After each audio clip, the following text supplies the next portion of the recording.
ഞാൻ റിപ്പോർട്ടർ അഭിനന്ദിലേക്ക് കൂടി പോകുകയാണ്. അഭിനന്ദ്, ഹർഷിക്ക് പറഞ്ഞത് കേട്ടിട്ടുണ്ടാവുമല്ലോ അല്ലെ? ഒരു പുതിയ രീതി അവലംബിക്കുമ്പോൾ അതിന് തക്കതായിട്ടുള്ള ക്രമീകരണങ്ങൾ, സുതാര്യത ഇതെല്ലാം കൈവരിക്കണമായിരുന്നു ഈ ബോർഡ്, അല്ലെങ്കിൽ കേന്ദ്ര വിദ്യാഭ്യാസ മന്ത്രാലയം ഇതെല്ലാം ശ്രദ്ധിക്കണമായിരുന്നു. പക്ഷേ ചെയ്യേണ്ട സമയത്തൊന്നും ചെയ്യാത്തതിന്റെ ഫലമാണ് ഇപ്പോൾ ഈ വിദ്യാർത്ഥികൾ അനുഭവിച്ചു കൊണ്ടിരിക്കുന്നത്. ഇതെങ്ങനെ തീരാനാണ്?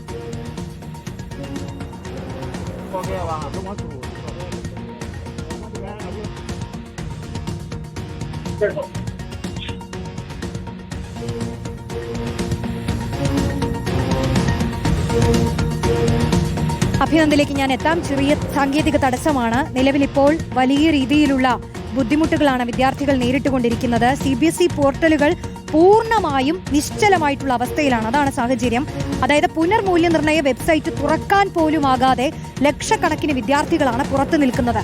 അത് അധികൃതർ തന്നെ ഈ സൈബർ ആക്രമണം, ഹാക്കിംഗ് ഇതൊക്കെ സ്ഥിരീകരിച്ചിട്ടുണ്ടെങ്കിലും വിദ്യാർത്ഥികൾ ഉന്നയിക്കുന്ന പരാതി എന്ന് പറയുന്നത് ഈ നീട്ടി നൽകിയ തീയതിയിലെങ്കിലും ആ വെബ്സൈറ്റ് കൃത്യമായ രീതിയിൽ പ്രവർത്തിക്കാൻ വേണ്ട തയ്യാറെടുപ്പുകൾ നടത്തണമായിരുന്നു എന്നുള്ളതാണ് പറയുന്നത്. അഭിനന്ദ്, ഈ അധ്യാപകർക്ക് ഒരു പുതിയ രീതി, അതിന്റെ മൂല്യനിർണ്ണയത്തിനുമായി ബന്ധപ്പെട്ട കാര്യങ്ങൾ പഠിപ്പിക്കുക പോലും ചെയ്തിട്ടില്ല. എന്നിട്ട് പെട്ടെന്ന് ഒരു നാൾ പുതിയൊരു രീതിയും കൊണ്ടുവന്ന് അതിലേക്ക് അങ്ങ് അധ്യാപകരെയും ഇട്ട് ഒരു സ്വകാര്യ ഏജൻസിക്കും കൊടുത്ത് അങ്ങ് വിദ്യാഭ്യാസ വകുപ്പ് മുന്നോട്ട് പോവുകയായിരുന്നു.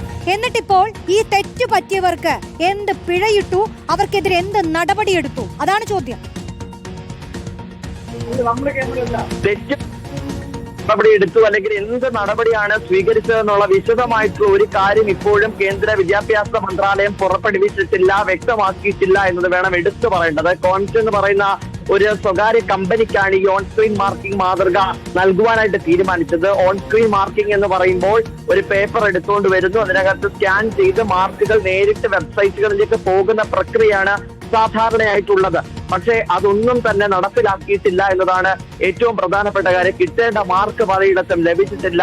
ഫിസിക്സിന് കിട്ടേണ്ട മാർക്ക് കിട്ടിയിട്ടില്ല, കെമിസ്ട്രിക്ക് അവർ ആഗ്രഹിച്ച മാർക്ക് ലഭിച്ചിട്ടില്ല.